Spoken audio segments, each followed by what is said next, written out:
Do you Okay. want to say any opening words about Yeah, our connections and partnership, or exactly. Yeah, definitely. great. So hello, everyone. So as we wait for others to join, maybe we'll just give you a bit of a background on how this partnership was established and why. Well, Dragonfly is one of the most prominent organizations that are working towards uh, awareness about different issues that people in academia are facing mentally, and as you might agree with me, in Africa, mental health is still a big, is a big taboo and has a lot of stigma on it. So part of us establishing this, partnership, and we want you guys, as you dive into the area of open science, to be more open about, or more aware about these mental issues. And the second thing of why we decided to get Dragonfly on board is that the mission that you have ahead is not easy. We know that we are all part of communities. Most of the African communities are resistant to change because the system have been working for them, for those at the top. But we all know that it's not fair. The system is not fair. And for us to change their understanding is going to take a lot of energy and effort. And as part of this level 3 training, we wanted you to be able to take care of yourself. It's very important for us that you don't get burnt out. Once you get any kind of feelings, you be able to be alert, that maybe I should take a pause and regather my powers and start again. Okay, so I think that's for me. I'll let Wendy talk more about Dragonfly and the amazing mission that they're doing. Thank you so much.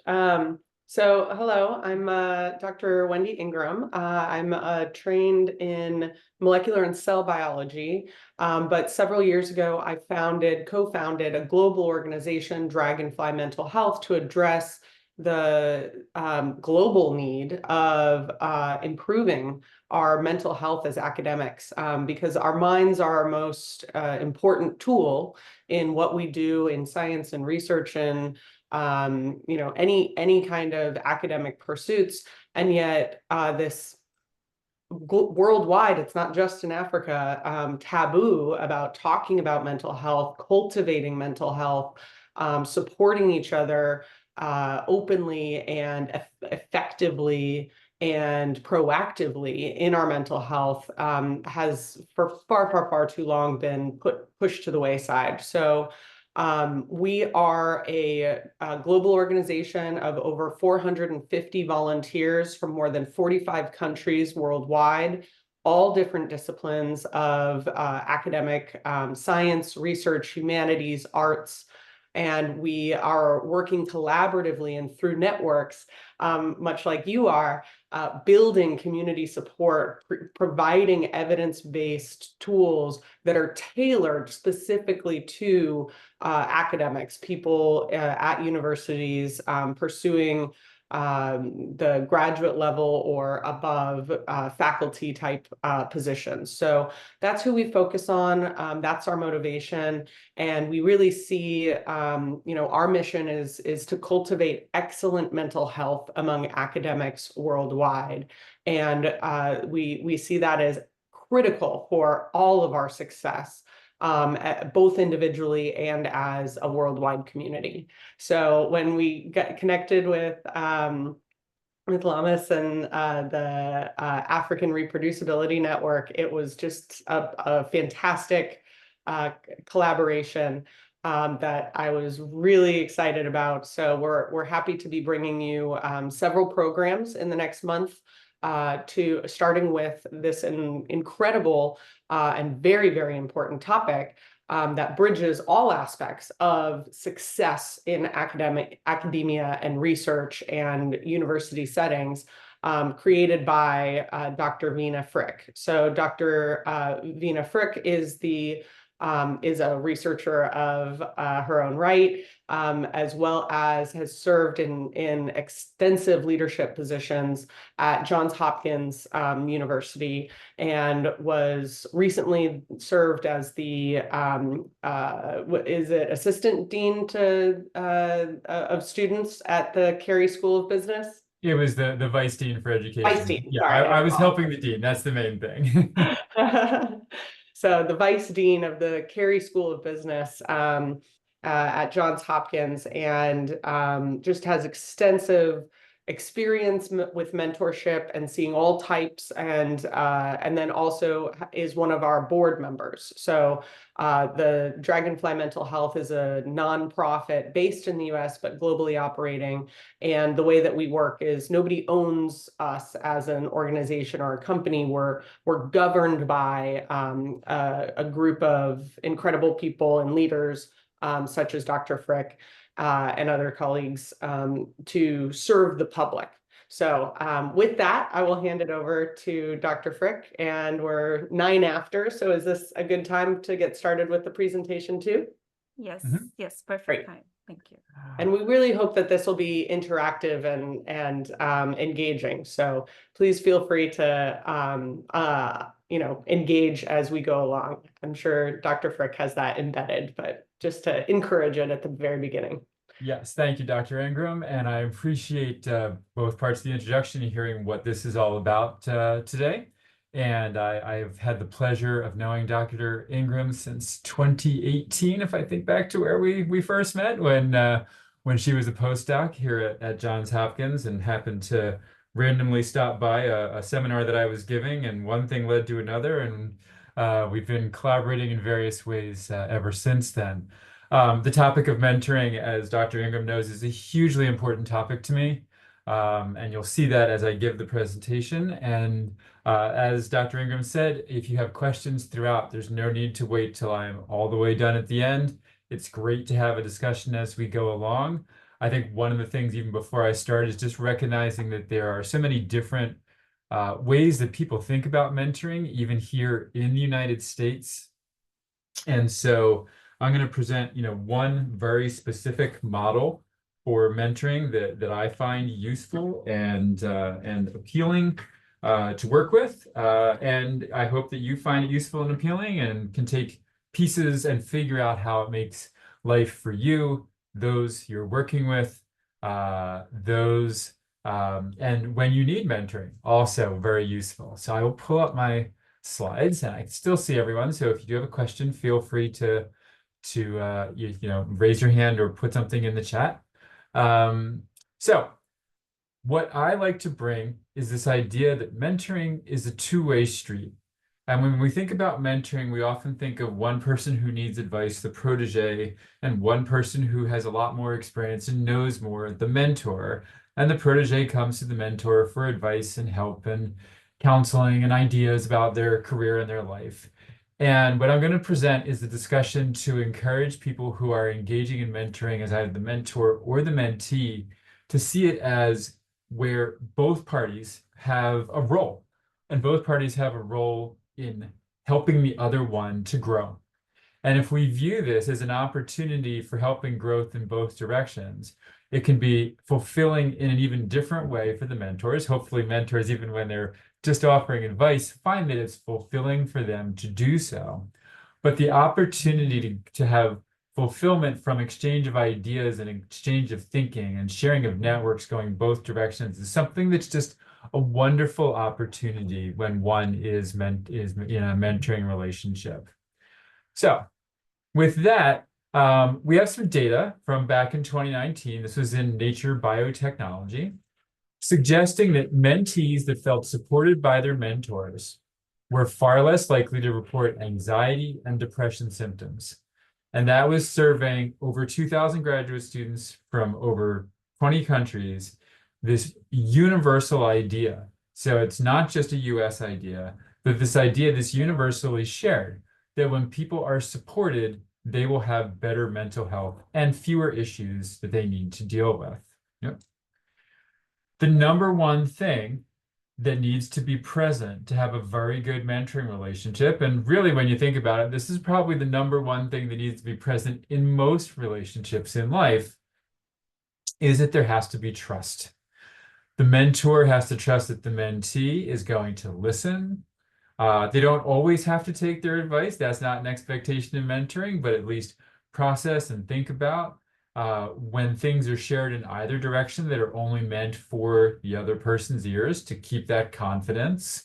It can be that a mentee is thinking about a job change and only wants their mentor to know because they need advice and doesn't want everybody else to know yet. It can be a story that the mentor shares about a past experience that is not widely known about them. So the key there is trust. And each one of the people has to trust the other, trust about confidence, trust that they have the best intentions for the other one in mind, trust that they will show up and be there when they set up an appointment to have a conversation, trust that they'll get back to them if the conversation is electronic or by regular mail. And there's so many different ways that trust is important in this type of relationship.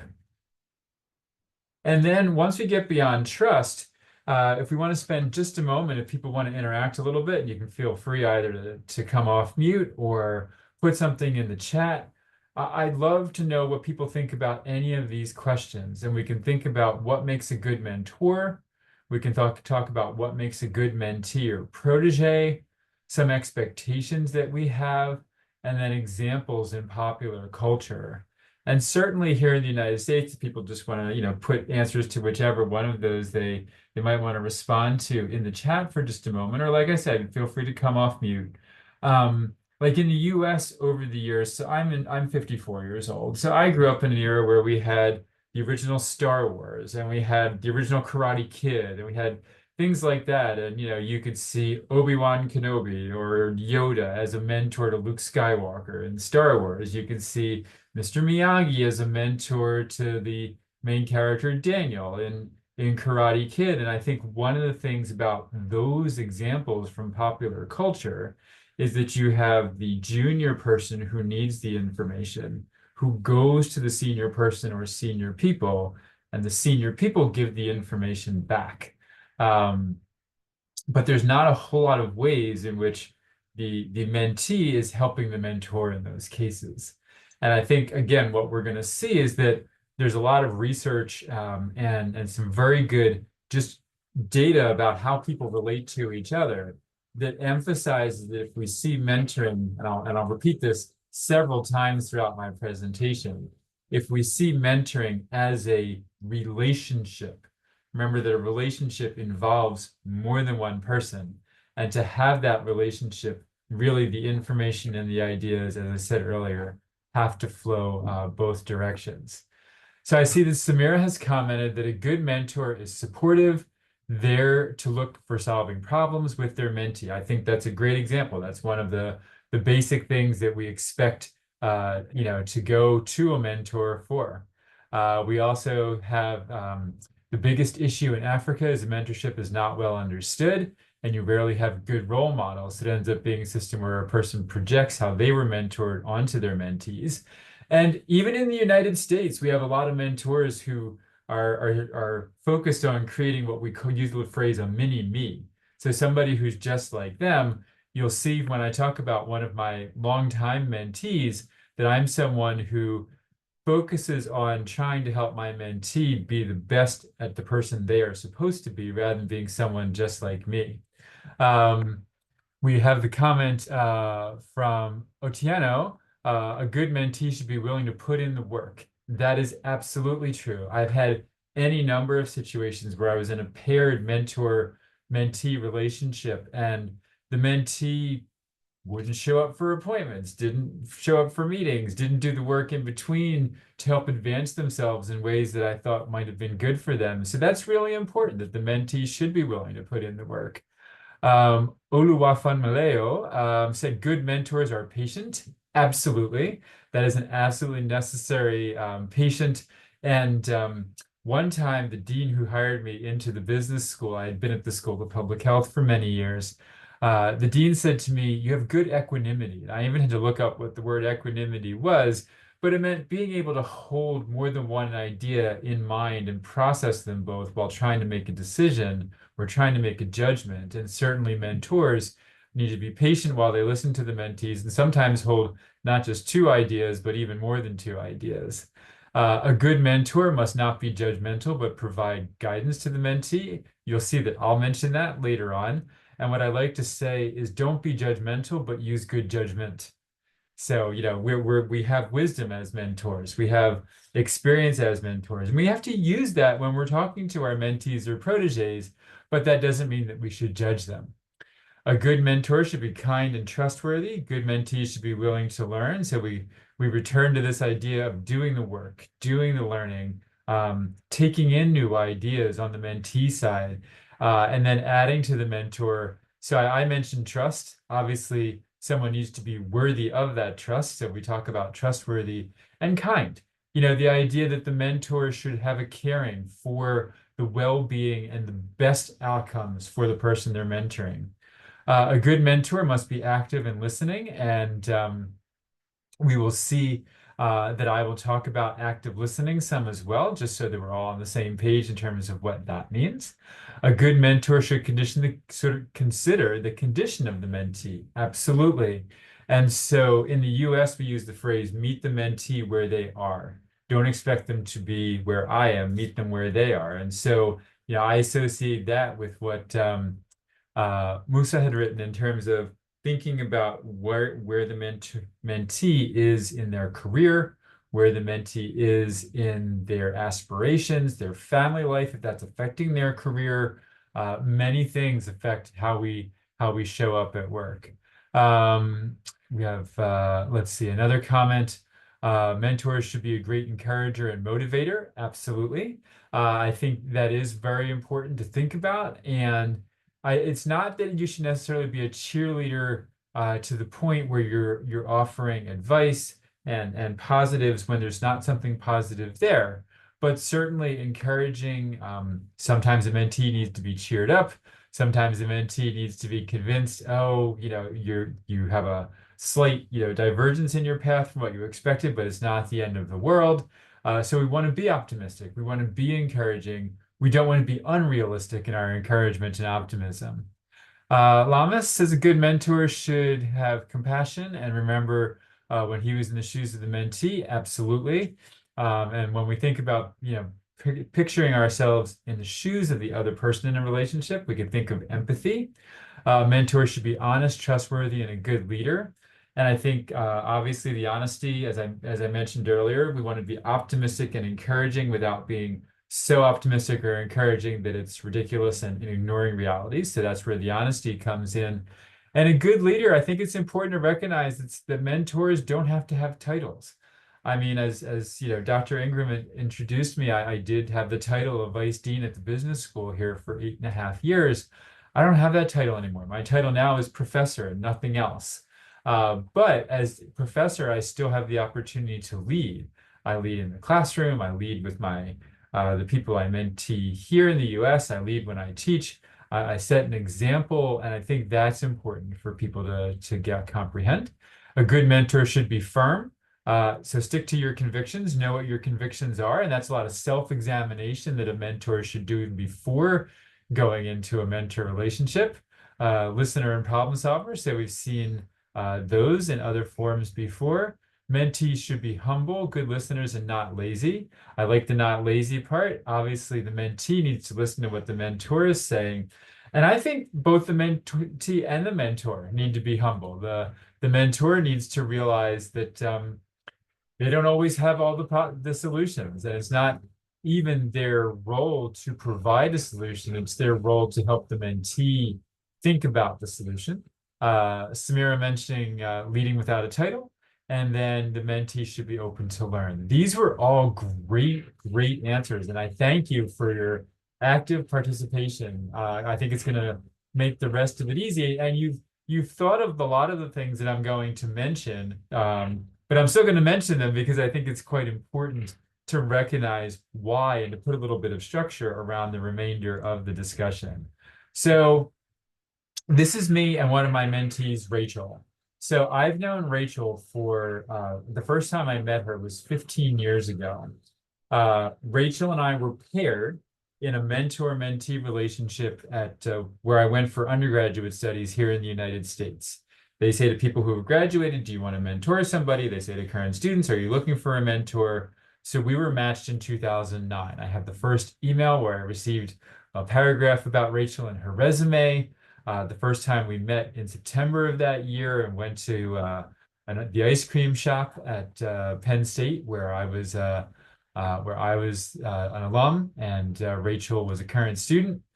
And what was interesting about that first meeting was that she told me that she wanted to be a double major in biobehavioral health, so sort of a social determinants of health, how it interacts with your biology type of study, as well as music composition.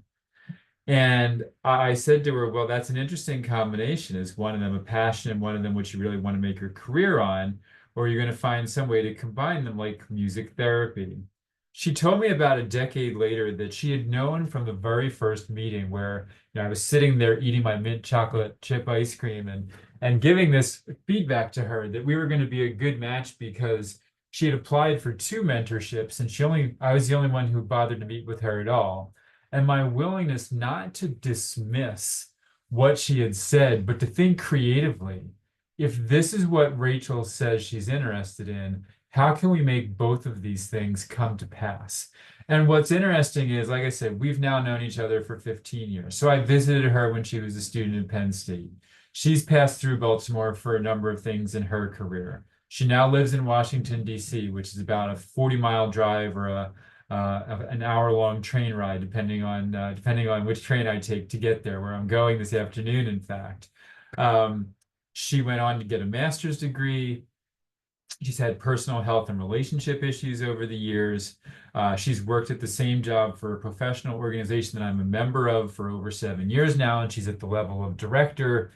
But we were having dinner about 8 months ago. It was January of this year.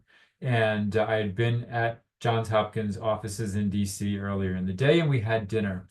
And she was telling me about her current job, but she was also telling me about a side job that she had, which is relevant because the side job was producing a podcast to highlight why people who currently don't have a home to live in the United States, that shouldn't define them. They can be artistic and they can be generous and they can be thoughtful and they can be giving and they have a life totally aside from the fact they happen to not have a home at the present time. And she did the interviews, she did the production herself, and she put in a little music she had composed. And I said, Rachel, do you realize that this is essentially doing exactly what your 2 undergraduate majors were supposed to get you to do? 15 years ago, when podcasts didn't even exist, we wouldn't have known this is what you could do someday. But you seem so excited by this and only a little bit excited by the current job that you have. So if we're having dinner again 5 years from now on a wintry night in Washington, D.C., how can you make sure that you're doing more of this and getting paid for it? And so the mentoring relationship over the 15 years has changed. She doesn't need advice about classes. She doesn't need advice about applying for master's programs. She does need advice still about how to make her job be the best job it can be to suit her needs and so she can have the biggest impact she wants to have on the world. And so, and it's changed for me because at first it was mostly me giving her advice, but over the years, she's brought me connections from her network. She's given me opportunities to speak to people who she knows, as well as me finding opportunities for her. And that wonderful give and take has just proven to be an amazing part of our relationship. So when we think about, the initial discussion of her goals, we talked about professional goals, career goals. We talked about her personal interest and her competencies. And as I mentioned, we talked about interweaving the two. And over the years, we've talked about, as I mentioned, the fact that she's had some struggles in her personal relationships, not in any way, shape, or form to judge, but to say if those struggles in your interpersonal relationships are affecting the way that you're able to advance or running into issues in your career, then I don't need to know all of the details about, why your relationship with that individual wasn't working 100%, but I at least want to know, are you willing to share with me that this is a problem and that this is causing distractions in your professional life? And then can we talk about how you might get around some of those distractions, whether it's, taking care of her own mental health issues, talk about mental health in academia, whether it's finding outlets for the nervous energy or the anxieties that she has, or other ways of dealing with that. So when I think about mentoring, the mentor's job in that first discussion is listen authentically. And what do I mean by listen authentically? Someone had talked about actively in the responses earlier. Obviously, listen to the person. Be my full self when I'm listening. So let the person know I'm all in. I am totally here. I want to know everything about what you're sharing right now. And I want you to be the full person that you are, and willing and able, maybe not in this first conversation, but if we continue to work with each other, I want you to be everything you can be. And I want you to be able to share everything that you want to achieve professionally, and all the things that are helping and all the things that are getting in the way as you move forward. The mentor's job in the first discussion is also to apply wisdom and experience. So, I was able to say to her, oh, would music therapy be an interest of yours? Because I had read about music therapy. We even have a center. It didn't exist quite that far back here at Johns Hopkins, but we have a school of music, and we have a school of public health and medicine and nursing. And there's even a music and health center now at my university, which didn't exist, like I said, in 2009, but I could have said, oh, maybe you want to come get a job here someday in that type of center. And so applying that wisdom, that experience, all the years that I have that she doesn't, because I'm about 17 years older than Rachel is. I got more experience. I've been in the world more, and being able to add those things is important. And then finally, offering a reflective response. In the US, many times we don't even wait for the other person to finish before we try to answer. And certainly if we do wait for the other person to finish, we often feel that we need to give an answer right away. And when I tell people, it's okay to say to the mentee, even in a very first conversation, you know what? That was really interesting. Before I answer, just give me a minute. And we can just sit, and we'll be comfortable here, just sitting for a minute, half a minute. I just need to think about, what I want to say to you in order to give you the best advice possible.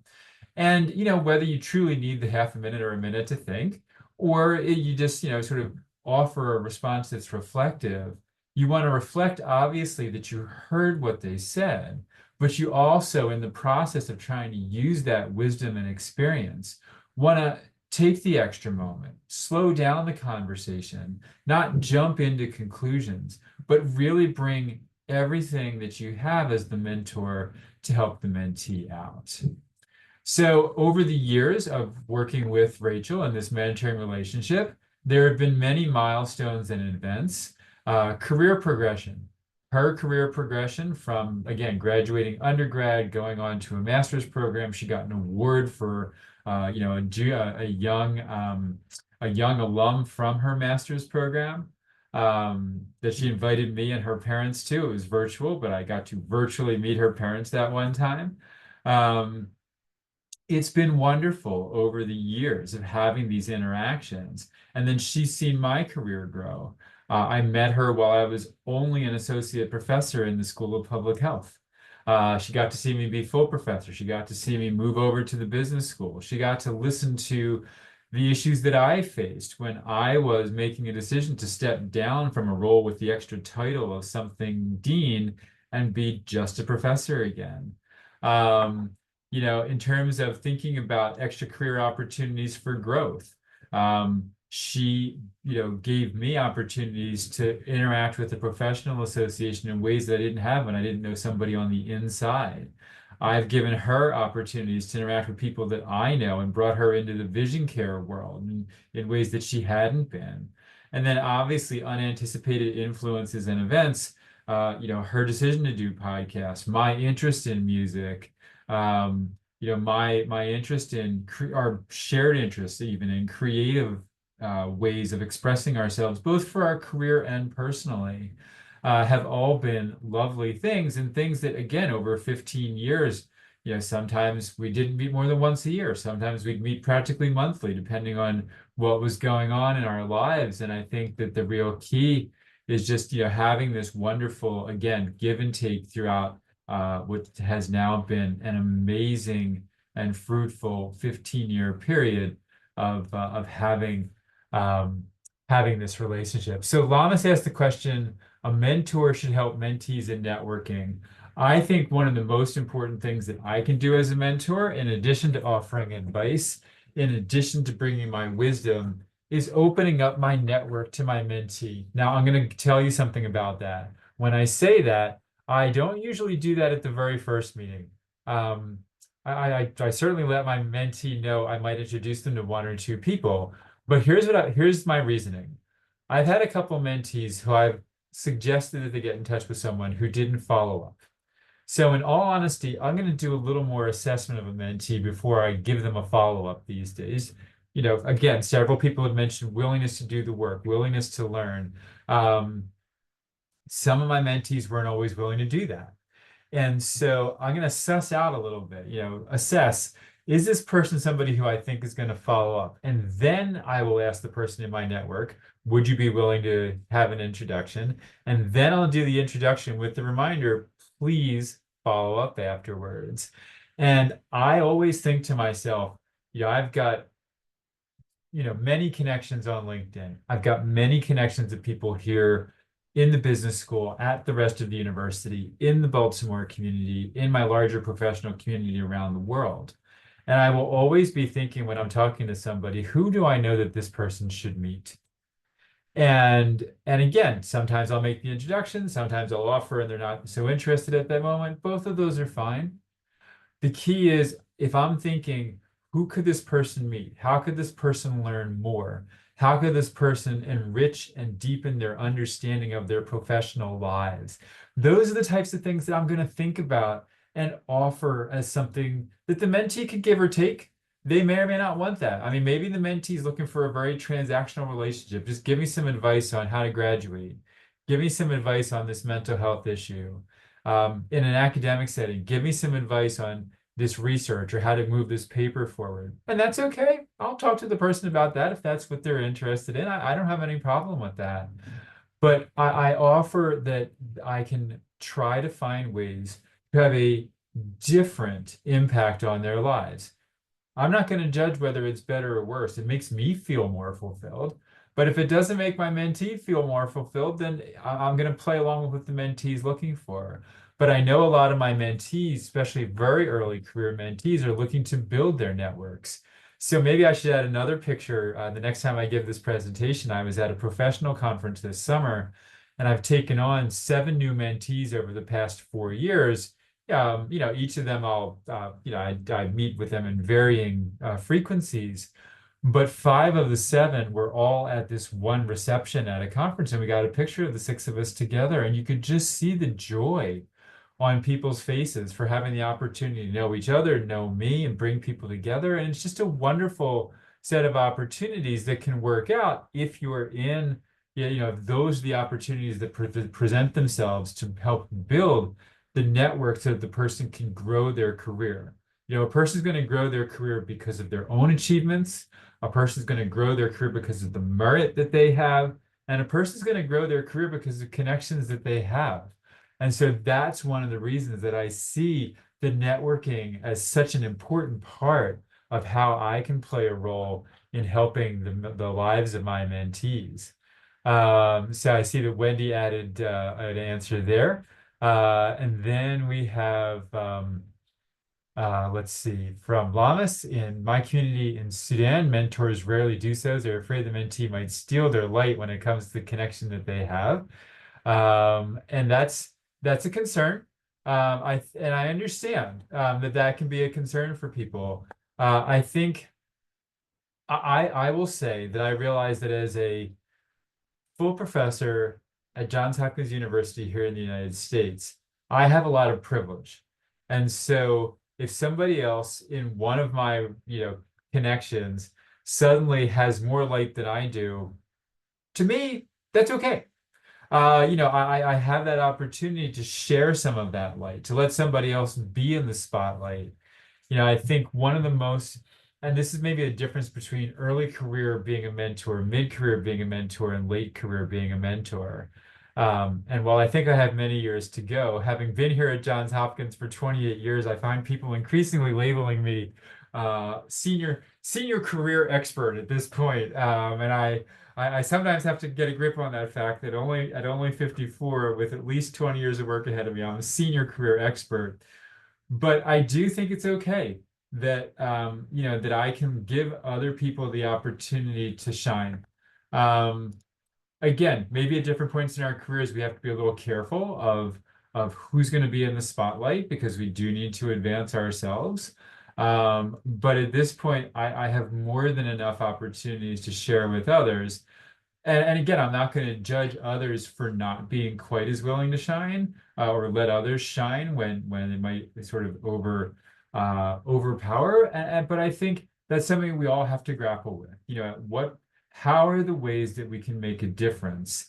And I think what I'm presenting is an array of ways to make a difference. And some people are going to emphasize one more than another. But again, I think that a lot of times my way of sharing my network is primarily by making introductions. And a lot of them are virtual these days, because we have so many people we can get in touch with easily and costlessly, with virtual introductions, except for the time to have a 15 or 30-minute conversation. And if I've got somebody who I've known for 5 years, and I make an introduction, I don't think that person's gonna outshine me in the first month that they know this new person. Maybe 5 years later, they'll be closer to that connection than I am 10 years in, but by that point, I've also probably made other connections as well. So maybe it's from sitting in a business school. I look at my network as a portfolio of connections. And sometimes parts of the portfolio are going to be emphasized, and other parts are going to be less emphasized, and it's okay. But again, that's my attitude towards things at my stage of my career. And I think that we all have to make those assessments and come to those understandings. But just recognize that one way to really help to build up other individuals is if you can share, that aspect of networking. And it's interesting in what you say, Lamas, in terms of, it took great difficulty to make the connection. So why would they make it easier for others? My point of view, and this is solely my point of view, I'm not saying other people should have it, and I think Wendy probably has seen this in me over the 6 years that we've known each other. No matter how hard it was for me to make the connection, my whole purpose in life is to make it easier for others to have those connections, rather than, I think other people gain by making the connections easier, and then we just build a bigger pie. In terms of, we talk about, my share of the pie. We always talk about that in the United States, and I'd much rather just build a bigger pie, and I'll have a bigger piece. And maybe it's not the same percentage of the pie anymore because somebody else has a bigger percentage of the pie, but that's okay. As long as the pie itself is bigger, and I'm still doing just as well or better than I was before. And again, I realize there's a cultural attitude here. There's an individual attitude here. And I'm not saying that everybody has to view things this way. But again, if you take it upon yourself to help others make more connections and facilitate those as quickly and as easily and with as much strength as possible, I tend to find that comes back to benefit me, rather than being something that's going to detract from me.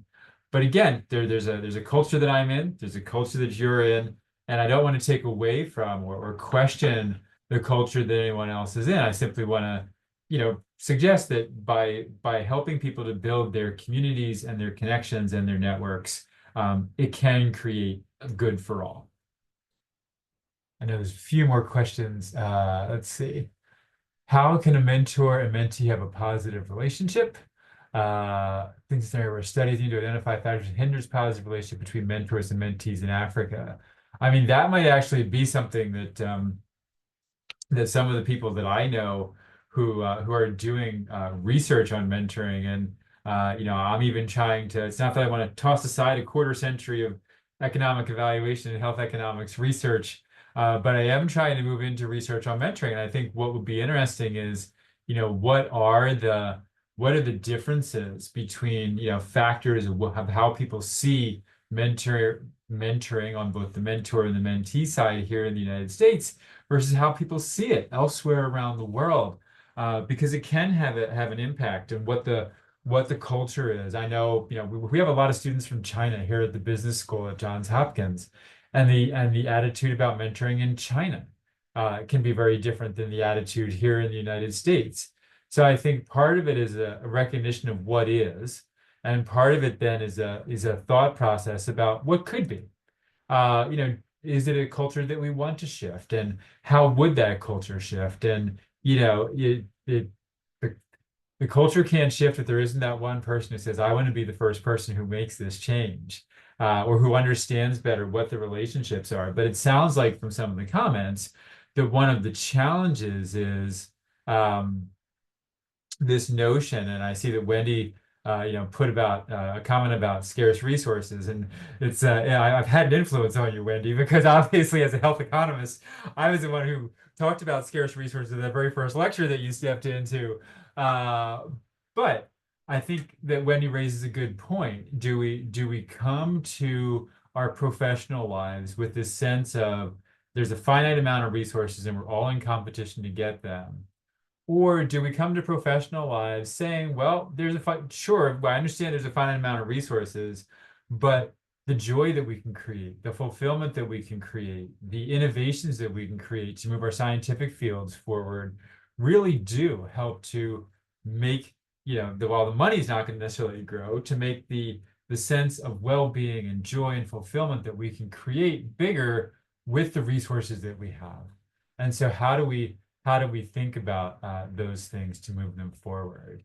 I see Lama says we have a long road ahead in Africa, and maybe that's true, but I don't think that means it's not hopeful, and I don't think it means that there's not room to take one step, because as you're going to see, and I will get on to the other slides to make sure that we get through the presentation, but as you're going to see, again, I'm going to present a number of things, and maybe the goal isn't to adopt all of them at once. I mean, that's a big ask to go from, even in the US, when I went through a mentor training program at my own university about a decade ago, it was still presented as very transactional.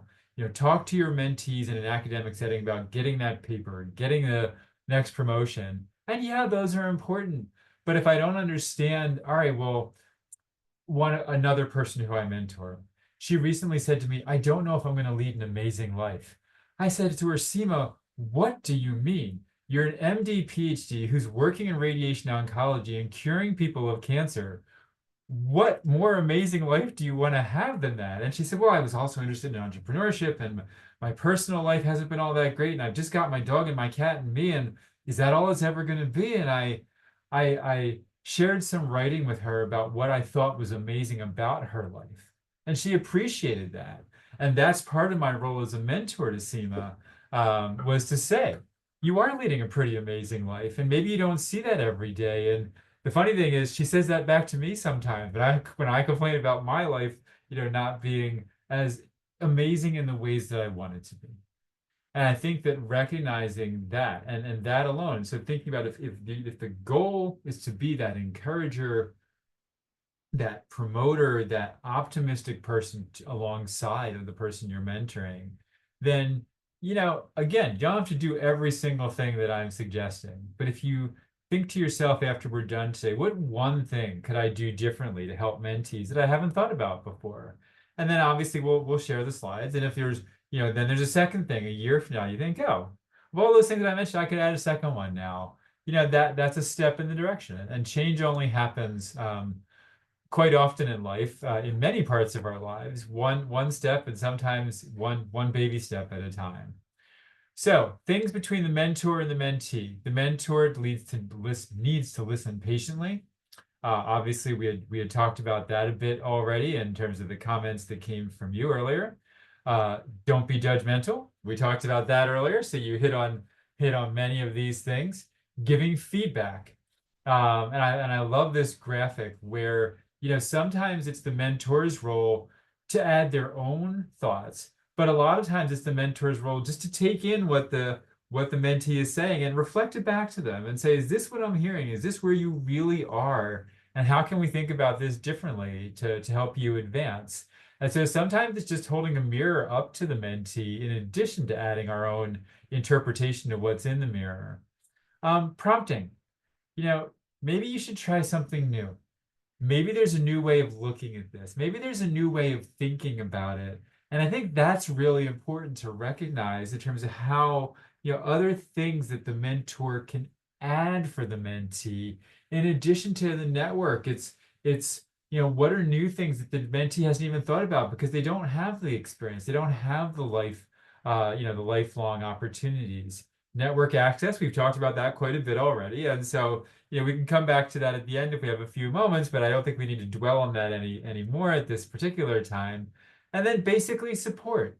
This is a picture of two people, one person supporting each other, by holding hands. It doesn't need to be, if that's not comfortable, it doesn't have to be quite that level of support, but it does represent this idea that, the mentor, and this is why mentoring and supervision don't always go well together. When you're someone's supervisor, it's your job to evaluate and critique and to judge, are you going to get a promotion or not? And how much raise are you going to get? And things like that. It's the mentor's role to just say, you can do this. You can make it through. Or to be realistic and say, maybe you can't make it through this, but there's another path around that maybe you'll be able to. And so all of these things are critical in terms of ways that a mentor can help to be supportive and work with the mentee. And then what are the things that the mentee needs to do?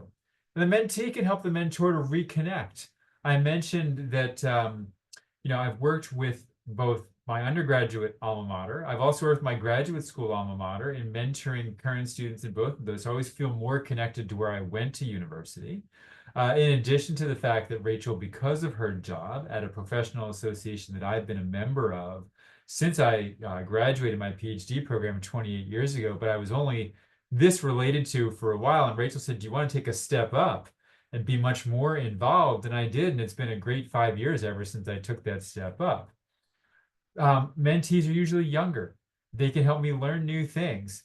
Not that I've been out of social media, but if I really want to get on TikTok, I go to my mentees rather than thinking that I could do it myself.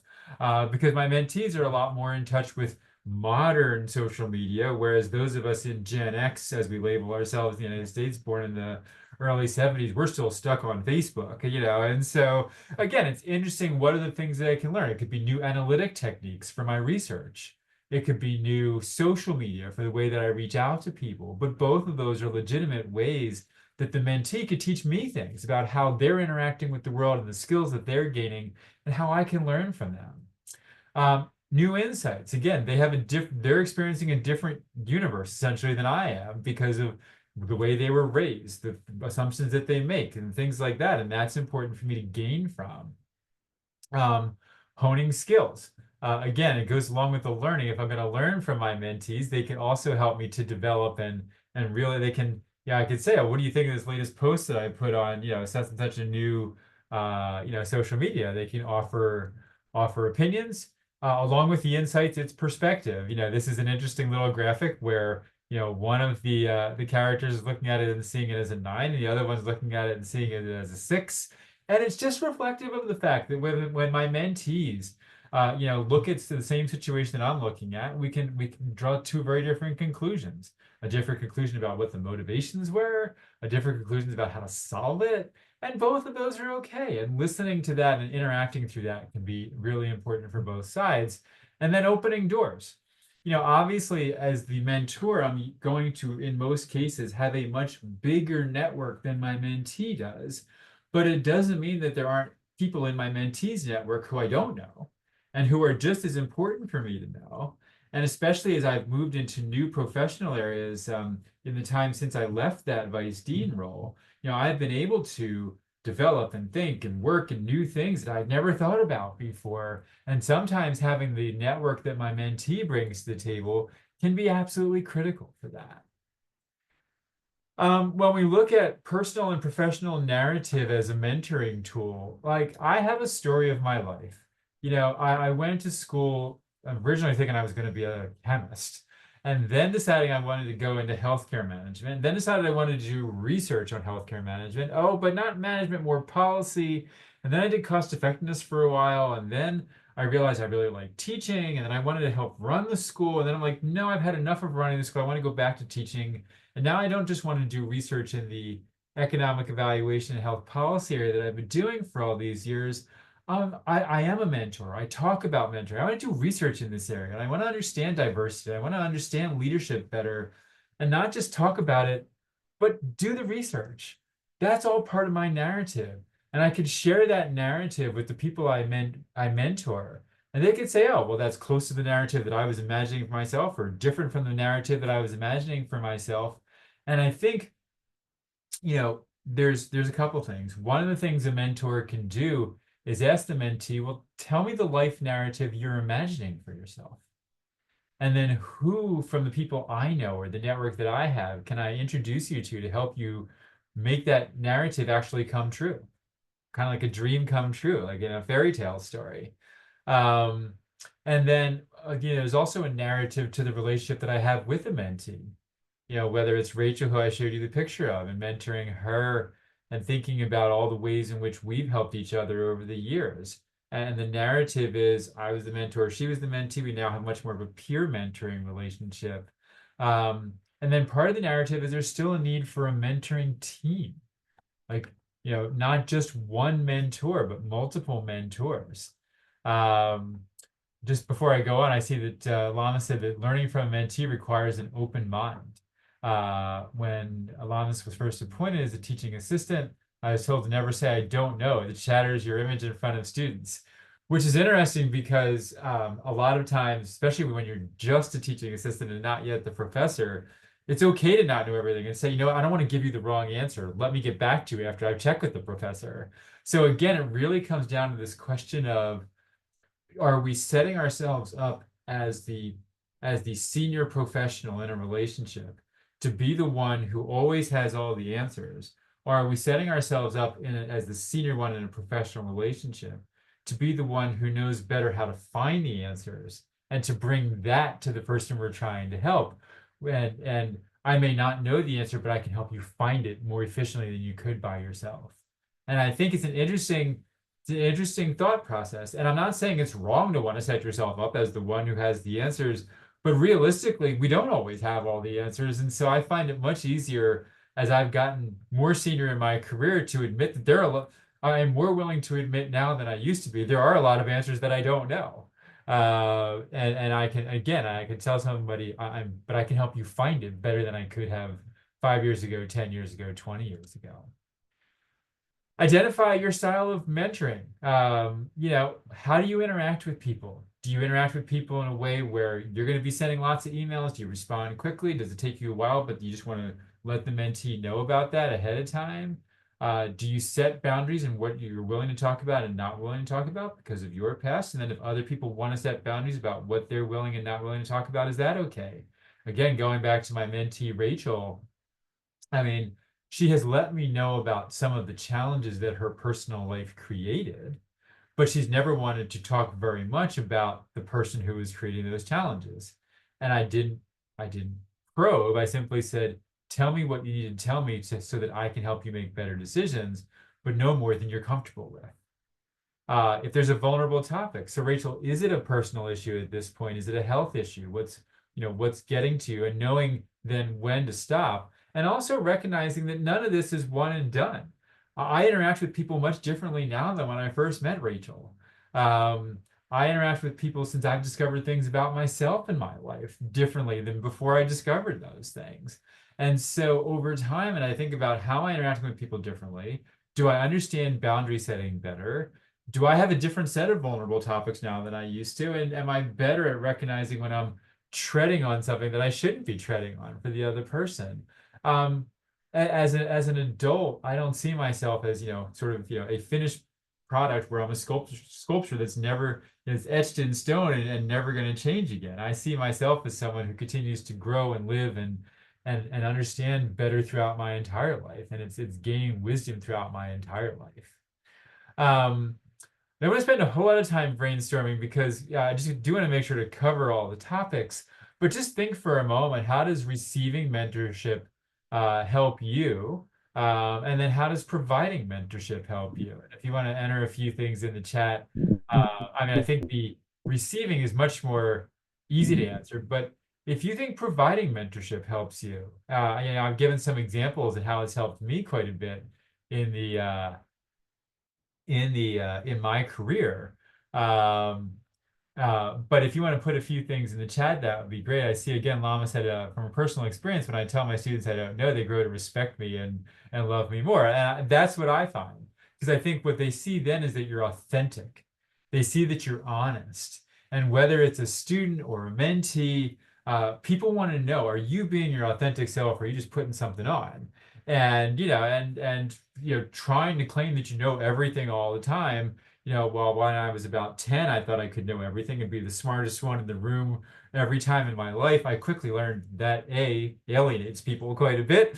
B, was never going to be true. And so I left that aside long ago, and going and checking the information together. And that's a great way to work with a student or a junior colleague who you can show, I want to learn this just as much as you do. So since I don't know, I'm going to work with you to find it out. So those are great examples. What do you get from good mentorship? There's a list of things on both sides here. The mentor benefits by collaboration, exposure to new knowledge and skills, combining networks and refreshing my network with much younger people. Again, I say my interpersonal skills have changed, and I think Wendy's known me long enough to see some of those changes over the last 6 years. Showing empathy and feeling empathy back, satisfaction about helping. It affects my leadership skills, and it's just rewarding and gratifying and personally satisfying. And then the mentee benefits from guidance and career advice. We would expect that. Local network establishment and global network establishment as well in this day and age. Advice on issues and opportunities, exposures to soft skills. And that I try not to use that term anymore. We call it soft skills versus hard skills sometimes in the United States, or qualitative versus people skills, or quantitative rather versus people skills.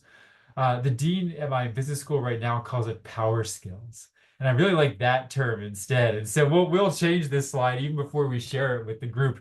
And certainly in the future, when either one of Wendy or I gives us, we'll remember to call those power skills. Obviously, the mentee gains network introductions if the mentor is willing to share. Encouragement and self-confidence, technical communication advice, and managing expectations. How to produce high-quality mentoring, building on trust. We've mentioned active listening a couple times.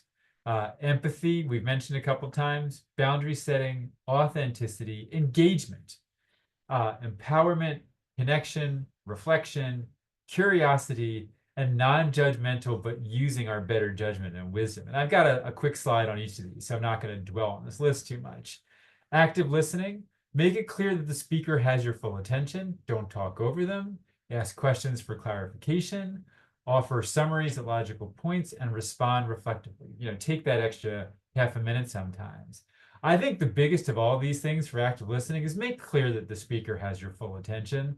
So I enjoy running, long distance running. I've run a bunch of marathons, a couple of ultra marathons, and I enjoy spending time with people running and talking while we're running.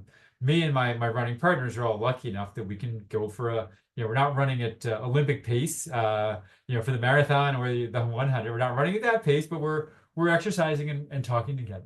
And one of the things when we do that, the other speaker has my full attention. I don't have my phone out while I'm running. I'm not off thinking about something else. I'm worrying about two things. What is the person I'm running with saying, and not tripping over things on the street or the trail that we're on. And so the speaker does have my full attention. And for a while, I had 5 different people I could run with every single week and have their attention and give them my attention for an hour. And whether they were a mentee or just a friend, that's an amazing gift in the modern world, to have that much time where somebody has my full attention and I have theirs. Empathy, you want to see the situation from another person's point of view. Sometimes we talk about different types of empathy. Cognitive empathy is just realizing there is another point of view. Emotional empathy is where I realize not just their point of view, but I take on all their emotions, and that can actually be unuseful, because if I take on all of the emotions of my mentee, then how can I make any better decision than they can? Compassionate empathy is what we're aiming for, where we understand and we know that they're having an emotional reaction in many cases, but I don't want to have the same emotional reaction as the mentor. I want to use my experience and wisdom to then say, given the situation you're in and the reaction that I see that you're having, here's the advice that I would offer you. So that added value that we provide. And then sometimes we even hear the term radical empathy. And when I think about my definition of radical empathy, I think of, how much do I know the person? Do I know just their current situation, or do I know their past and things about, their culture and other parts of things that have just influenced them from the first day of their lives and the way that they live, that can make a difference in my interpretation of them. Boundary setting. Do you need to have boundaries? Again, some people don't like to discuss their personal lives in a mentoring setting. That's fine. They don't have to give details, but I always find it, at least if you as the mentee, if what's preventing you from succeeding professionally is that you're having personal issues, you don't have to describe what those issues are, but it can be far better. I mean, again, it makes you very vulnerable to say, I'm having some personal issues that are affecting me professionally. But if you're truly suffering professionally and you're not willing to say this is what's causing it, that can be a problem. And drawing it out of the mentees without asking too many questions that it would be uncomfortable, that can be part of a mentor and mentee relationship. The key is, if somebody knows in advance, I don't want to discuss this, then the better you can be at trying to have that boundary set in advance, the better off the relationship will be. Authenticity. To be yourself, you should know yourself. So I've done numerous workshops over the past 5 years thinking about, what are my values? What are the actions I take on a daily basis? Do those line up? What are the attitudes that I have? Where do they come from? How do I interact with people? How do I best interact with people? And really saying, and taking the time to assess, what are the values that I hold, and are they truly mine? Or are they the values that came from my parents? Are they values that came from a place of worship or a community that I grew up in, but they're not really my values? And then what are mine? And then in a mentoring relationship, you got to respect the other person and realize they have a set of values. And I would suspect that if your values were diametrically opposed to the person you're trying to mentor, that's probably not going to be a good mentorship. But if your values don't have to be exactly the same, but they do have to be compatible to be a good mentorship. Engagement. Listen actively, reach out. That goes both directions. Obviously, it's often phrased as it's the mentee's responsibility to set up an appointment. And yeah, I will give you that, but it's also the mentor's responsibility just to check in every once in a while. If it's been, it's been 3 months since you heard from the mentee last, just a quick email saying, hope you're doing okay. It's all that's needed, but it's a way of signaling that you're still interested in their well-being. And then being available. I mean, again, it doesn't always have to be at a moment's notice when the mentee says, oh my gosh, I really need to meet. But, hopefully you don't have to put them off a month before you can meet with them. Empowerment. So a definition is the degree of autonomy and self-determination in people and communities. And how can I, as the mentor, help to give the mentee tools so they can succeed better and so they can be autonomous and be self-determining?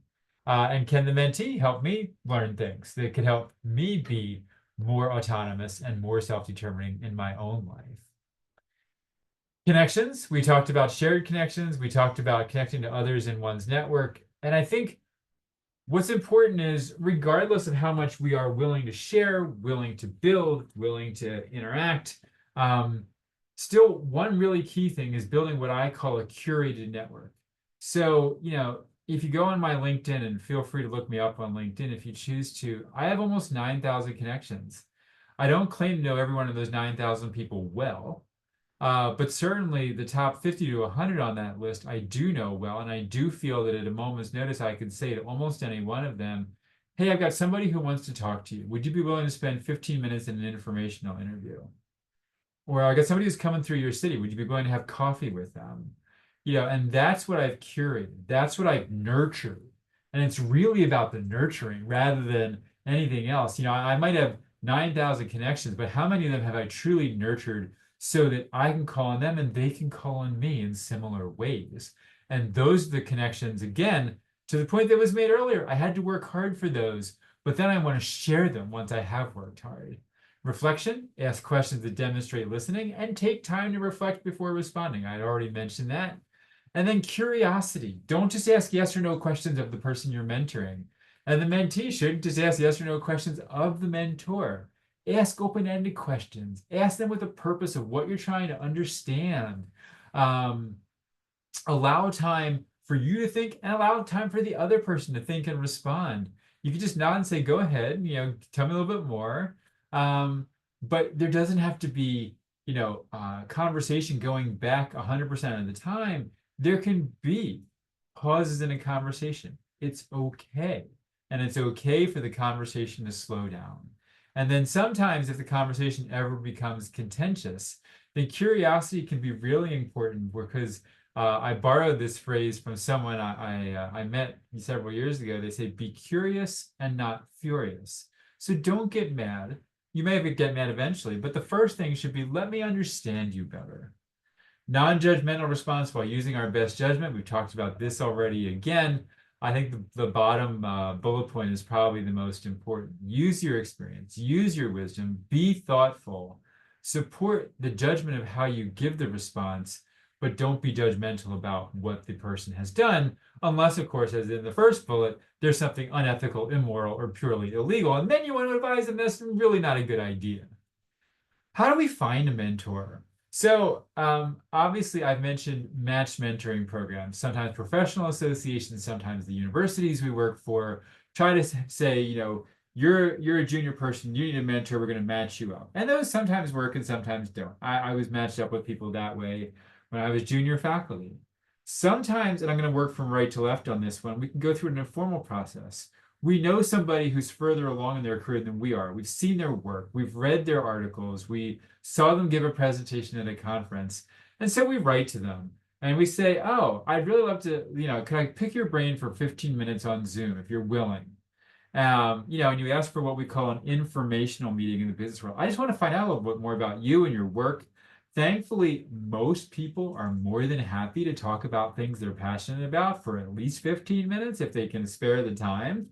But nevertheless, if you're looking for the mentor, come to the meeting prepared, have a few questions, tell them why you're interested, and then write a thank you note after they've met with you, and then propose them another meeting. And after you've had a couple of those meetings, and maybe it took 6 months to have them, but you built a relationship, and now you can say, hey, I'd appreciate it if we could meet just a little bit more frequently and you could offer me some more advice. And do you have to call it mentoring? No, you don't have to, but it's mentoring whether we call it or not. And then sometimes it's just serendipitous. It just sort of happens. My closest mentee in Baltimore City, where I live, is a woman who's young enough to be my child rather than in addition to being a mentee, but we were in the same group that goes running together regularly. We had multiple conversations. We eventually realized we shared a lot of interest in common. We talked more. I started offering advice. I've seen her from the time she was finishing up her undergrad to where today she, buys a house with the person she's now hoping to spend the rest of her life with. And that's been over a dozen years. And it's amazing to watch someone over that long. But again, it wasn't anything other than the fact that we happened to be the same place at the same time, struck up enough conversations, and then built the mentoring on top of that. How many mentors is ideal? Certainly can be more than one. You can have a main mentor, you can have a mentoring team. Occasionally, mentee might actually try to bring mentors together. I, as a mentor, have tried to bring mentees together. And I had one mentor who then introduced me to some of her mentees. So we call it being a grand mentor, and sort of a grandparent type of a framework, which is a fun thing to have. But having more than one gives you multiple perspectives, makes the information you have to make decisions richer, more varied. Obviously, you can bring in different mentors from different perspectives who have different ideas, different backgrounds, different frameworks that they bring. We don't expect the relationships to all be the same. And increasingly, professional organizations in particular are setting up either a one-to-many or many-to-many relationship. I've been asked to mentor multiple people at once in some cases, and the one professional association that I'm a part of has a 2 mentor to 4 mentee relationship that it sets up each year for people. As I mentioned, we don't always have to call it mentorship. We just have to recognize that we're looking for this very specific type of interaction. The mentor should be willing to help. And I capitalize help because they should be willing to be honest. They should be willing to encourage. They should be willing to learn. And they should be willing to pay attention. And in reality, that's both the mentor and the mentee. And even the mentee sometimes needs to encourage their mentor on certain things where the mentor needs to learn. And so this really goes both directions. But since mentoring is about helping first and foremost, I thought when I came up with this list of 4 words, it was just a little bit cute to help make some of these interesting points. In the US, we do a lot of discussion about what's the difference between mentoring and supervising and coaching. And then increasingly, the distinction between mentoring versus coaching, people are seeing that as less distinctive. But I think it's nevertheless useful to look at these 3 lists and see what the 3 lists have and think about where they're similar and where they're different. So a mentor, again, probably going to engage the whole person.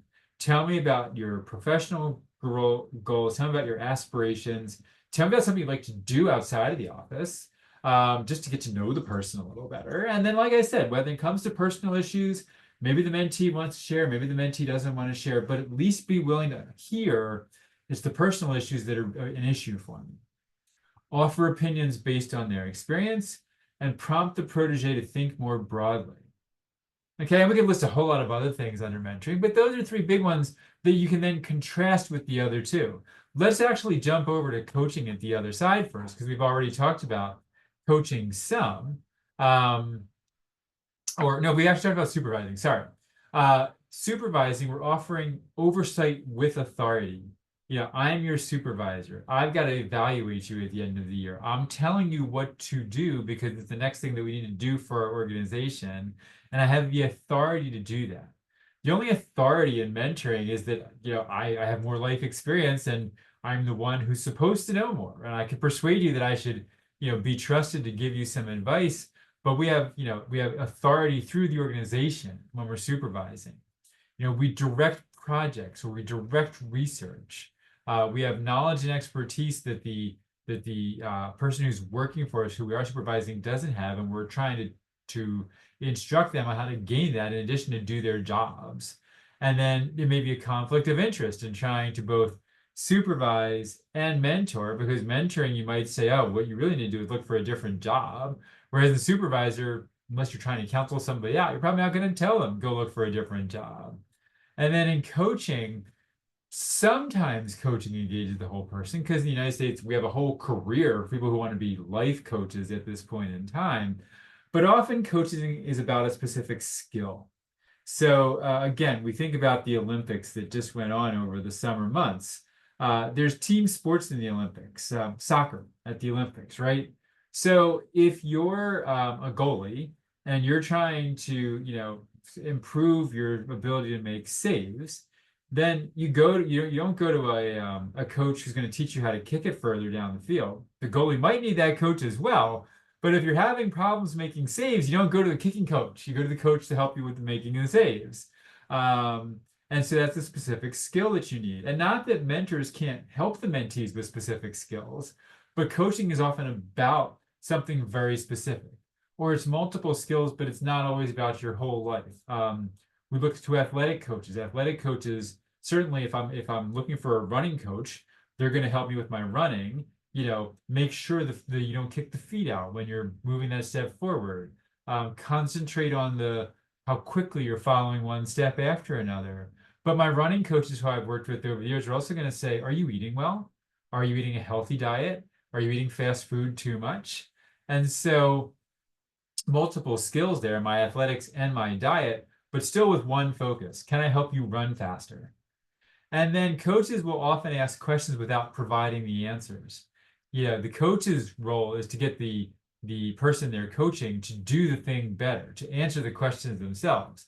The mentor again, can't always provide the solutions, but is probably going to provide a lot more of their own expertise, their own insights into things, rather than just prompting the person who they're mentoring to come up with those insights on their own. And again, this isn't a perfect and mutually exclusive set of responsibilities and interactions under each of these, but it at least represents that there's a difference between them.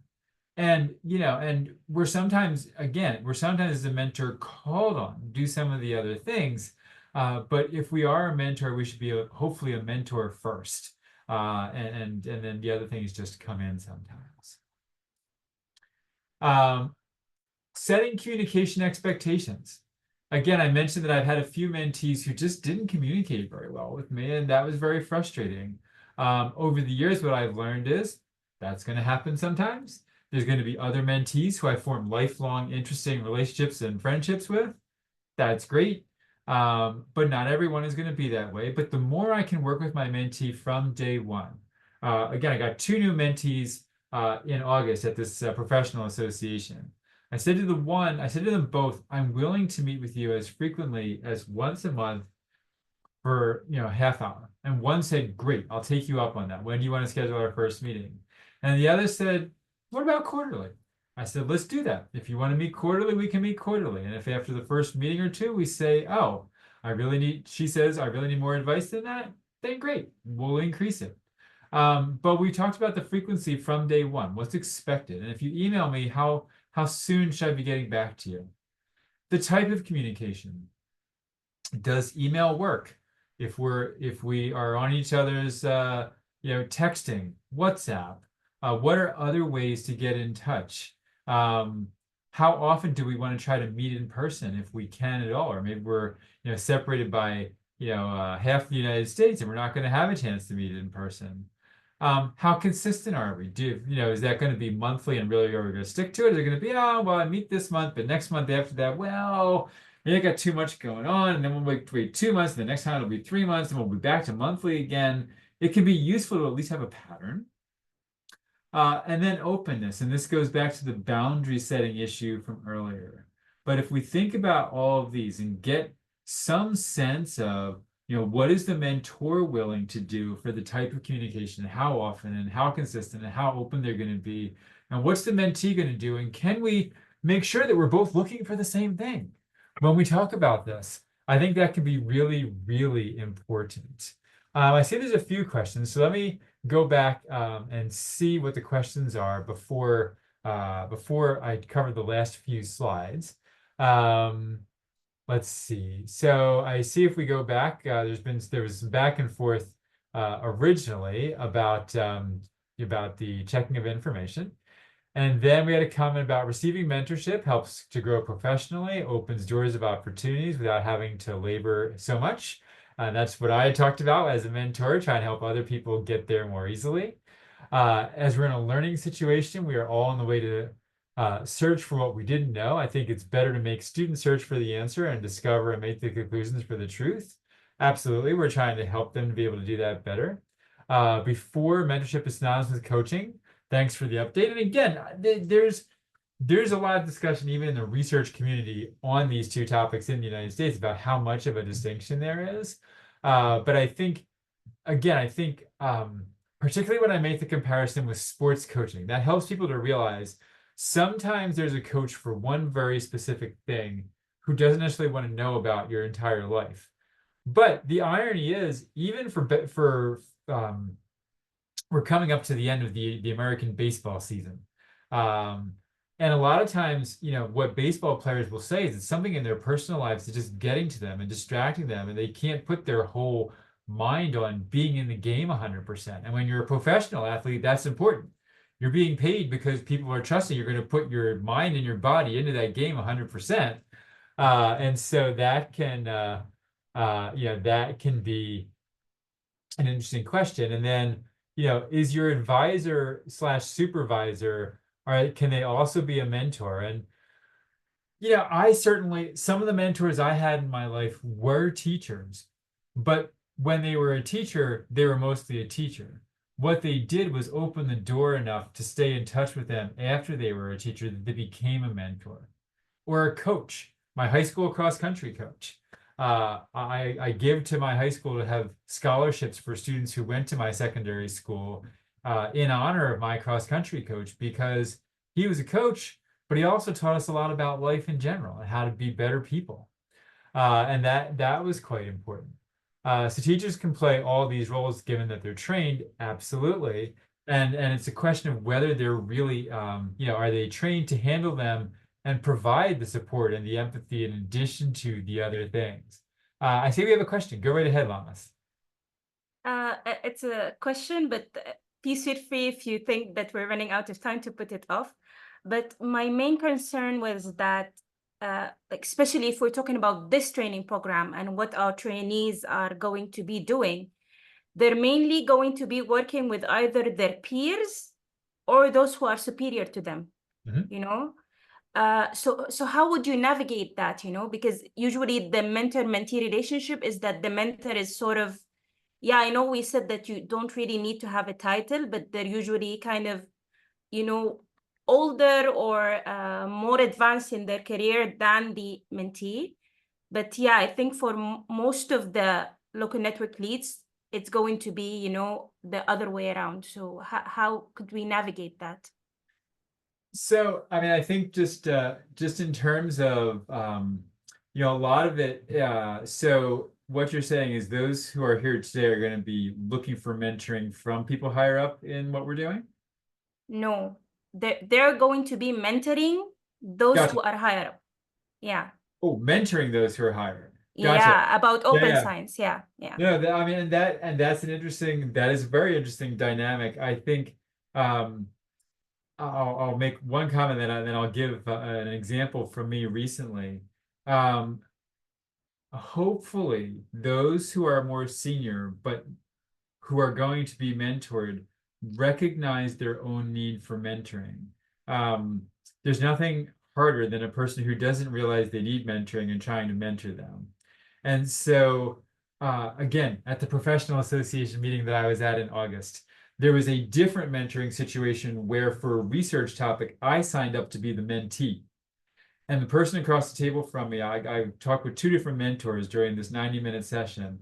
And the first person was somebody who had just retired from his main job, he's professor emeritus, and he had no problem thinking of himself as a mentor with respect to me.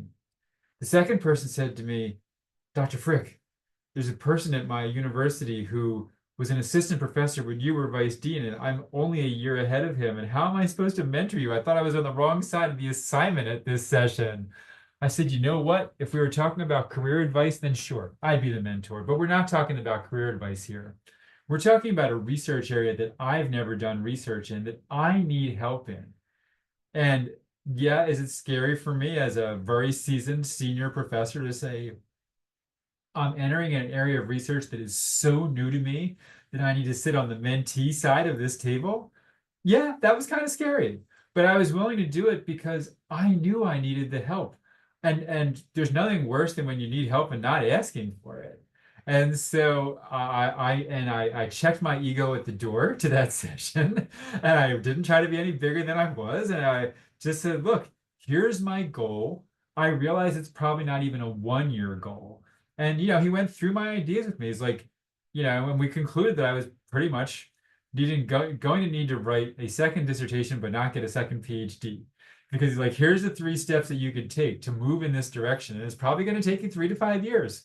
And I said, good, I got 20 years to go. If I'm there in 5 years, I got another 15 where I could do research in this area afterwards. But it's going to be a challenge if the people who need the mentoring aren't willing to own it and recognize that they need the mentoring. I got a few more slides just for information. We're going till what time? We have 2 hours, so we Okay, have that's half what an I hour. thought. Okay, Yeah. I just wanted to make sure we had a half an hour. And of course, Yeah, if we we had a do. little bit earlier, that's fine. But I have just four more slides. So to match or not to match, again, this is an interesting question. A lot of organizations do try to match, and I was talking to my 2 colleagues in healthcare management within a management organization earlier. It was last week. and talking about ways they can come from better matching. Not all matches work. And I think recognizing that sometimes, you make a commitment to a matched relationship. We're going to mentor for a year. At the end of that year, we can either say we want to continue, we don't want to continue. No hard feelings either way. We tried. And that's great.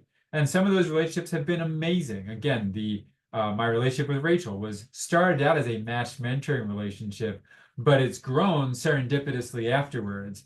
But certainly the woman I was mentioning here in Baltimore, who I started out just going on, group runs with, and then we had these conversations, and then we, grew into a mentoring relationship, and I invited her to things that helped her build her network, particularly network within a philanthropic group in Baltimore City. That was serendipitous.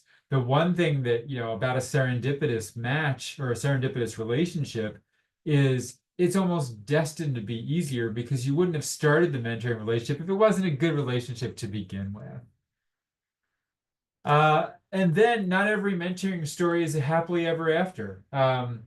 It could occasionally there are toxic mentoring relationships. There's been research about those.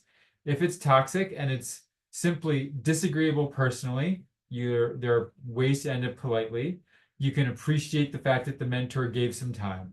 You can even try to provide some constructive feedback on what wasn't filling a need. And if there were specific things that did work, even though it didn't work overall, it's always nice to say, you did at least help me do this, do that, or the other thing.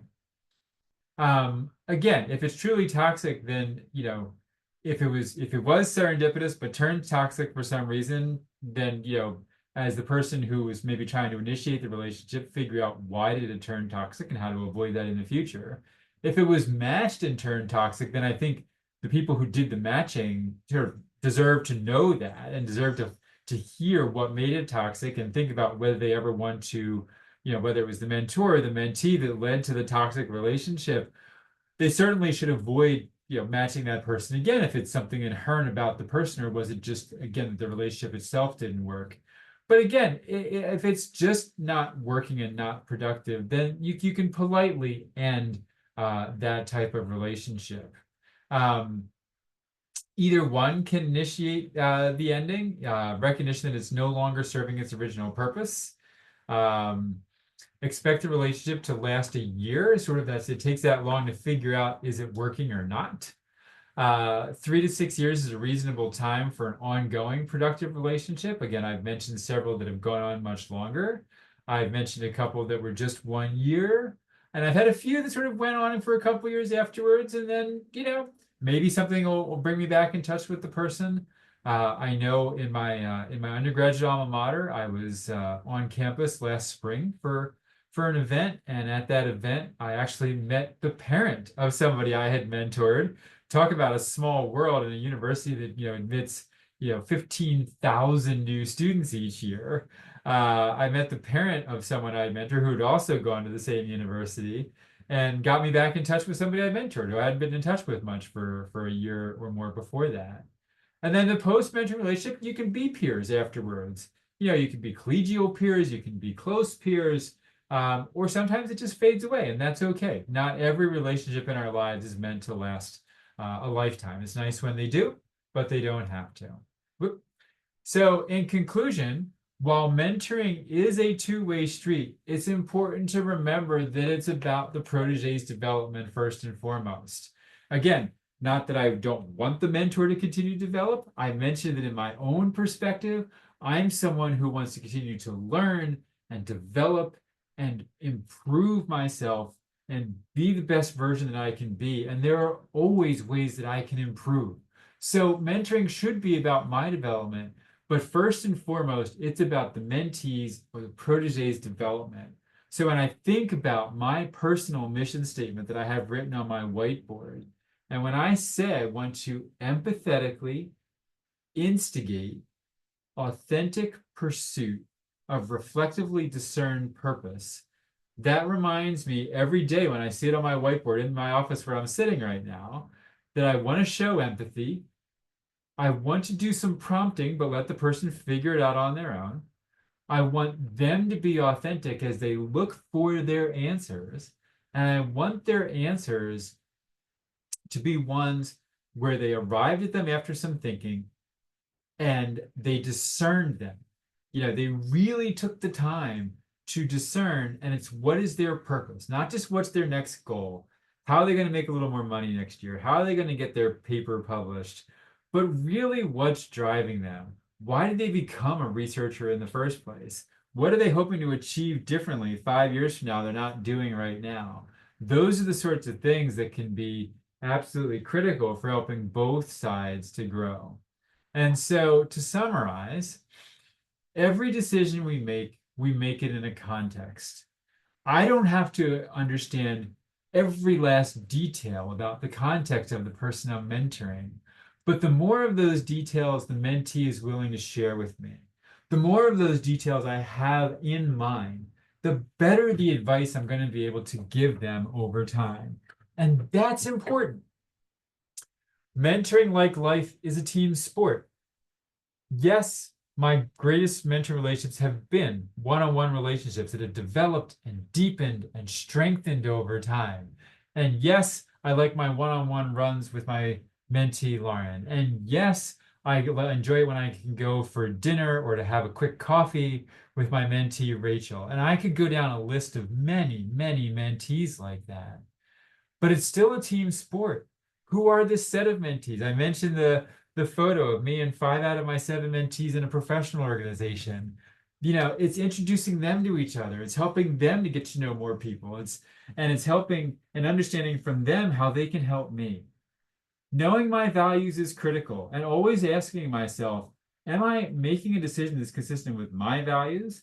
If my mentee is willing to share their values, am I helping them that are ways consistent with their values? And so that's why the value matching can be important. It doesn't have to be perfectly matched, but if my set of core values and my mentee's set of core values aren't overlapping at all, that's going to be hard. And so know my values, remind myself if there's a challenge to the mentoring process, what are my values? What is my mission in life? Why am I doing this in the first place? And check, if I ever get a bit of an attitude about something, check that attitude at the door and not let it get to me, and build. And then finally, no relationship is meant to be forever. Again, just this reminder that not every time are we going to have a mentoring relationship that's going to go on for more than a year, and that's okay. Enjoy, find fulfillment, help the mentee to find fulfillment. Those are the goals. So again, I've told a story about a very particular type of mentoring. It's not to say that transactional mentoring doesn't serve a purpose. It is sometimes very important just to help a mentee get past the next major goal, the next promotion, get that next raise, get that next job. Those are important.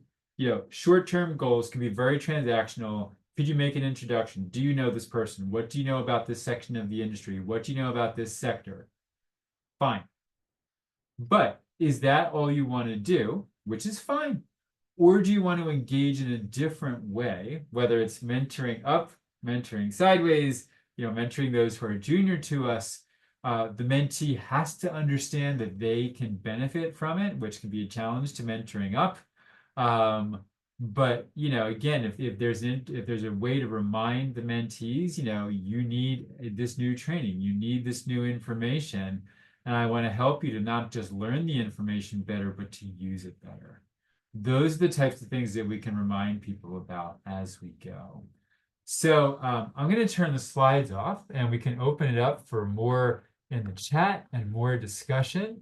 I hope you found this interesting and at least thought-provoking, even if it's not something you can buy into 100% right away. I'm not trying to say this is the only way to mentor. I often like to describe it as my goal is to show people here's one choice of how one can go about this. And if you like things A, C, and F of my list of A through H, great, take A, C, and F. If somebody else likes B, C, and D, take those. It works. But there are things that I think about that I've been doing in my mentoring. And not that Rachel was my first mentee, but mentoring Rachel was where I really started thinking about what do I do that's different from what other people do? what do I think about that seems to be different than some of my fellow faculty think about it, or some of people in various situations think about it, and just prompting other people to think there's more here if I want to, and if my mentee wants to, if the mentor and the mentee both want to, and that's okay. Sometimes they don't want to, and that's okay too. But just to think, like, how can we strengthen this relationship to be as efficient and as effective as possible at moving this forward? And I see there's some additional comments. So we have one from Samira. I think mentorship is like leadership. A mentor can be a colleague who is senior to you in work or study. Absolutely. I know certainly in terms of leadership, when I was a very junior faculty member, I was a faculty member when I was 26 years old. Many of the Masters of Public Health students when I was in the School of Public Health were older than me. That was challenging. And so I have been in situations where trying to be the leader in the classroom when half the people sitting in the class are as old as I am or older than me, that I can relate to that. How does one know who to really mentor considering today's lecture? I think one of the things to realize with the way I present this is that mentoring involves a whole lot of different ways of interacting and thinking and bringing things to the table with the mentee. And in this idea that there are some things that look a lot like mentoring, but maybe we don't say this person is my mentee. Are there some things where we have mentoring moments, as some people use the phrase, or other people call it flash mentoring? I mean, I think mentoring is something where, really you need a longer term relationship. But even just the difference between like offering a little advice and really a very short term mentoring moment. I can offer you advice if you give me just a surface level description of something and I give you a quick answer back. But I think even the difference between a little bit of advice and a mentoring moment is, are you willing to tell me a little more about your situation?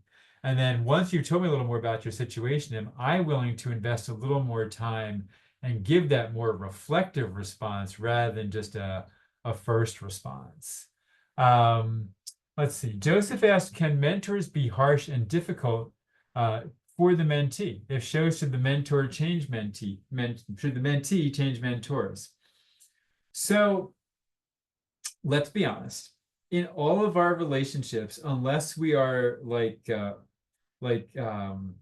unless we are Gandhi-like, there is probably going to be some time when you are not as kind, as thoughtful, as patient, as understanding, as empathetic as you would like to be in almost every relationship in life. I'll own the fact that I'm not always as kind and thoughtful and empathetic and patient as I'd like to be. I hope I never come across as harsh to the people I'm mentoring.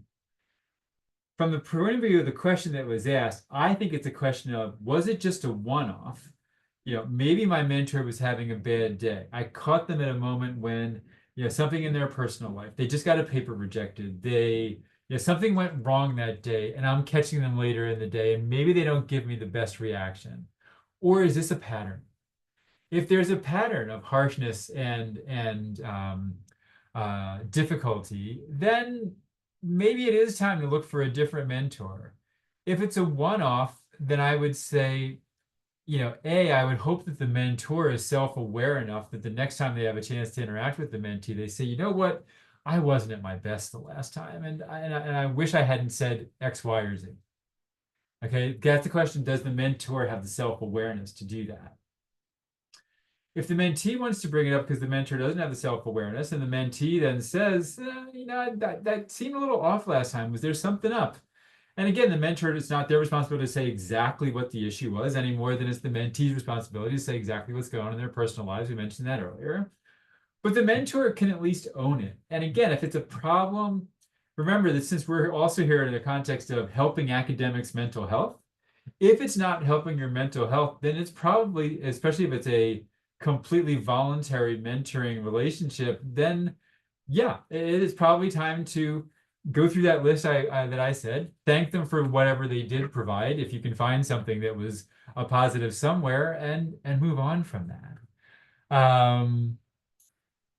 Important skill to learn by mentors when they did something wrong. Yeah, I mean, again, from my comments earlier about being willing to admit I don't always know everything. And certainly, and Wendy can vouch for this. When you're instructing at Johns Hopkins, there's almost always, maybe that one area that you're the ultimate expert in, you're supposed to be the one in the room who knows more than everybody else. But given that we've got students of all ages, some younger than us, some older than us, some who've worked in the field, some who are new to the field, almost anything that you're teaching is going to be somebody in the room who knows almost as much, if not more than you do, on a particular topic. And so, I'm willing to recognize I don't always know the most in the room about every single topic. And so I'm also willing, and I try very hard in all of my relationships, that to recognize that wasn't my best. And if I have a basic attitude in my head of there's always room for improvement. The dean who brought me to the business school, he used to say, we had these teaching improvement workshops, and he expected everybody to come. They were part of a weekend.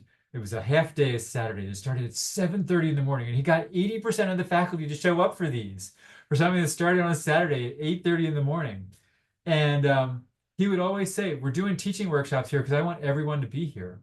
And I don't care how many years in a row you won the teaching award for the school, that doesn't mean that you can't still improve your game. And again, it's kind of like professional athletes. Even the best golfer can still improve his swing. Even the best cricket player, soccer player, baseball player, American football player, swimmer can always try to break their world record or do better. And so I can always try to do better. And so if I'm going to bring that attitude with me in life, then one of the places that's going to show up, hopefully, is if I recognize, I was off last time, I need to own that fact. And yeah, that's a skill for mentors, because again, if you see your role as mentoring to be the sage, wise one who is always knowing, it's not a bad attitude to have, but unless you are absolutely sure that you can come through with that every single time, then maybe, being a little more circumspect and a little more willing to say, I can usually do that, but not always. And I'm going to own when I can't can be important. We have a few minutes left if there are other questions. And Wendy, if you have any insights to add, obviously you're welcome to as well. But you've heard this a few times. I think first of all, I have to say thank you. This was just amazing, to be honest. We cannot thank you enough. But I want to go back to my question, when you're mentoring someone who's more senior, because I'm trying to imagine the scenarios that our trainees will go through, when they try to reach out to the community. So let's say you're doing some session about one of the open science topics, because this is what they will be teaching their community. And, you have a lecture room that's filled, maybe with the dean of the faculty, you have some seniors and peers. But then one of the seniors disagree with the point that you said. And in most of our African culture, you cannot really disagree with those who are senior, because first of all, they could hurt your career. They have we don't have that assurance, that they couldn't do something to us. So how would you manage that? How would you manage that situation? That's a great question. I think certainly even in the US, there is a similar concern. If you're if you were at a conference and you were giving a presentation and somebody very senior to you questioned something you had said, and you knew you were right, then how would a junior person in the US even go about that? And I think there's a couple things that are critical. One, you can still show respect even when trying to get somebody to recognize, no, I do know what's right here. And so I would, and you could even begin your answer by saying, oh, I know you are an expert in this area. I've respected your work for so long. And then if you can think on your feet fast enough, one way to do it is, can you get the person to draw the conclusion that they're wrong themselves? That's a little bit tricky sometimes, but if you can think of a way to re-ask, point out, if you thought about it this way, what would you say? you know, let me tell you my thinking, and maybe if you see it how I'm thinking about it, you'll see you could think about it a little differently. So there's a number of ways that you could raise a little point um, to try to just prompt them. And again, it really comes back to this prompting versus telling. If they are senior, if they are, supposed to be the ones who know more, but again, not more about this particular topic, and that's the real thing here. Um, how do you politely show your respect, address them by whatever, title is appropriate? I mean, I could say Wendy, I could say Dr. Ingram. I had a colleague in my class last week who was Dr. Eddie Mora, but when I talked to her outside of the class that she came to guest lecture for me, she's Ijele, and that's okay. So, show the respect that the person is due for whatever position that they hold. Probably also show some respect to them in terms of recognizing their professional knowledge in the way you give the answer.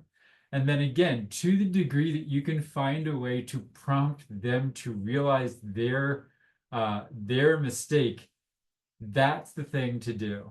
And even when I'm working with a student, if a student gives me an answer that's clearly wrong, I'll say, let's think about that for a minute. Or I could even be more deferential. Let me invite you to think about that for a minute and really like defer to them. I don't want to tell you. I just want to invite you to think about this. But if I invite you to think about this in a slightly different way, maybe we can draw a different conclusion. Wendy, go ahead.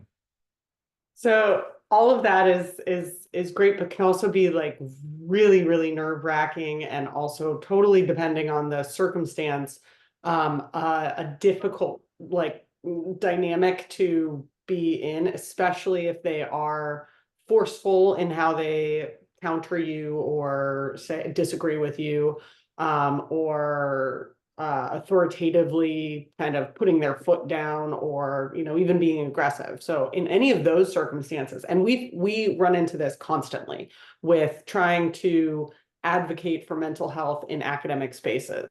There are very senior people with very strong opinions that can be terrible to become enemies with, and we want our goal is to have everyone be an advocate for mental health, whether or not they are willing to call it that or comfortable calling it or not. And so I was just kind of writing this, and I'll hit send in a second to have it in the chat written out too. But one of the best ways, which is very in line with what you're talking about, Dr. Frick, is that if you start with appreciation, thank you so much for your comment and your perspective. I value it incredibly.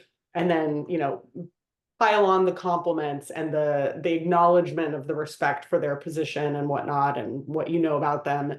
But then rather than engage with them in the way that they might be projecting, which is like trying to shut you down, turn it into, thank you so much for bringing that up. I really would love to learn and better understand your perspective and experience on this. Would you be willing to meet with me in addition, after this or next week, so that I can learn more from you on this topic and we can discuss these aspects? And if they are like, no, I will not meet with you, then they look like an idiot. Like they look very contentious. They look very bad. And if they are a good leader, if they have gotten to the level of wherever they're at, to have that level of authority, they're diminishing themselves by closing you off and saying like, no, I will not talk to you about this. I just want to say what I want to say. So that, and then that also takes that conversation, which can be super nerve-wracking to do in the moment and navigate in that way, especially among others and stuff, like avoiding that and avoiding any embarrassment and avoiding a fight that then someone has to win and they're probably going to want to really win. You can defer to them and try to get them to actually talk to you so that you can have that conversation in a less intense and a less contentious or embarrassing kind of situation for either side. So I just wanted to kind of like say that that's another way to do it, is like, thank you so much. Like, I really, really respect you. I would love to hear more from you about this. Would you be willing to meet with me so that we can continue the conversation? And then that also shuts down that, so you can move on to the next topic or the next question. And then another thing to do, if you have the capability, is stick to the facts. So if you just presented a bunch of facts about, say, for me, mental health in academia is very, very poor. It's resulting in worse outcomes for research and retention and success and progress. I would just refer right back to that and be like, thank you. I'd love to, hear more from you about it. And there's not but. And we have this evidence that is very convincing to me. We'd love to discuss it more after this, if you'd be so kind as to provide us the time. So very, very differential, but defuses the situations and tensions, and avoids public humiliation on any fronts.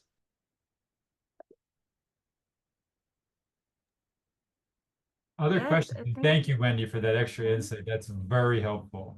Yeah, yeah.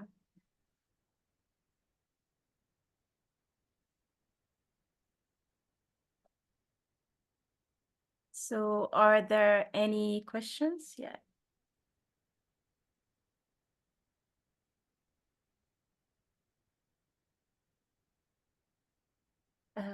Yeah, so I think we're right on time. That's really good. And again, Dr. Frick, this was just amazing. This was just amazing. We cannot thank you enough for your time and effort.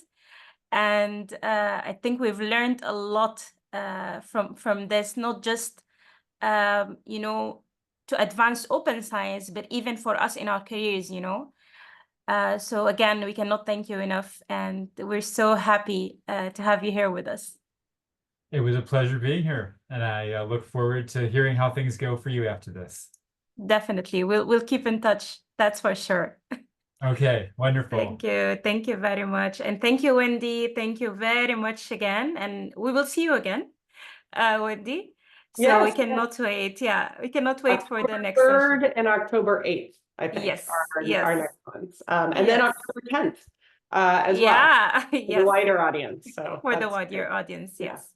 All Yeah, right. so Thank you. It's thank been a you. pleasure. Bye-bye. See you, Bye-bye. Wendy. Thank you. Thank you. Thank you. Bye. Bye. Thank you. Bye bye. Merci. Bye. Au revoir. Thank you. Bye. Bye. Bye. Au Bye-bye. revoir. Au revoir, Au revoir. Joseph.